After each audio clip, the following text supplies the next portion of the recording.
1, 2, 3. Okay, now I will test the China rose indicator on tamarind. Okay, again you can see the color change. It is changed into pink color, dark pink. All right, now all the acids I have tested.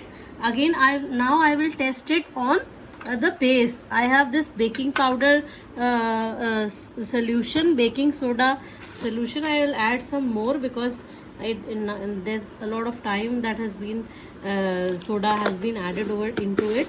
Now I will again test this China rose indicator on the base.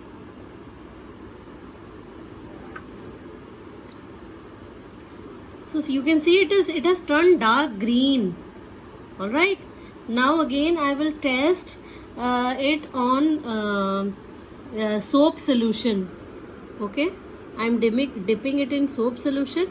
See, it is not dark pink, it has turned dark green, greenish in color. Okay, so on bases the China rose indicator turns dark green. All right, on acids you can see over here on lemon juice, when I had tried, it has turned dark pink. And also in oxalic acid is present in tomato, citric acid is present in lemon, and tartaric acid is present in tamarind, and vinegar, acetic acid is present in vinegar. Now I will test it in neutral solution, that is water. I have tap water. Now you can see there is no change. Alright, so in neutral solution there is no change. Now I will test again with the help of turmeric.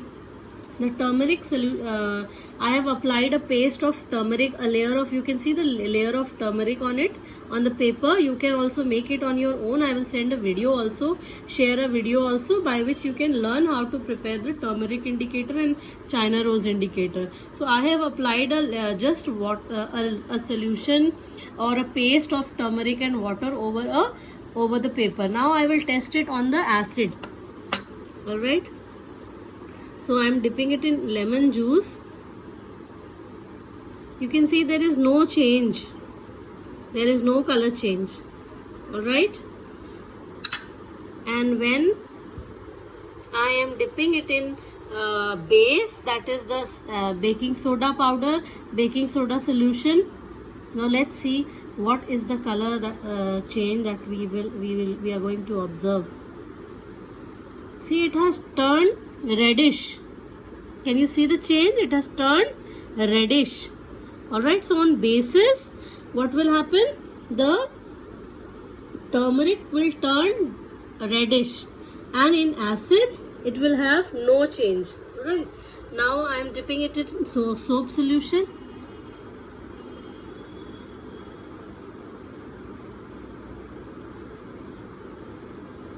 Again, see, it has turned reddish. Alright, I will try it with another one so that you can make out the difference. I will leave it for some time and then observe the color change. See, it has changed a little reddish. You see this one in baking soda solution, it has turned reddish.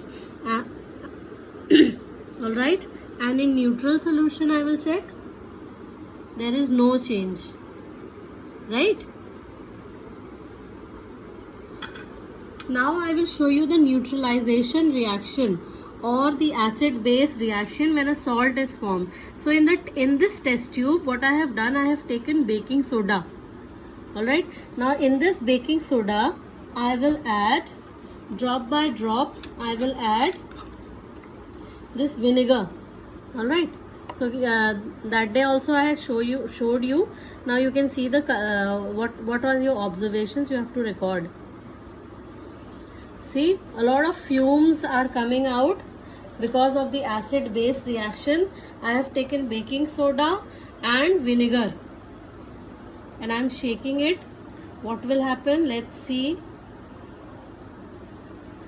These fumes are known as effervescence.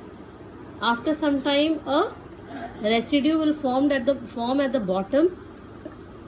Alright, we'll leave it for some time. Now you can see there are two layers that are forming, and at the bottom or base you can see a salt has deposited. So this is the acid base reaction.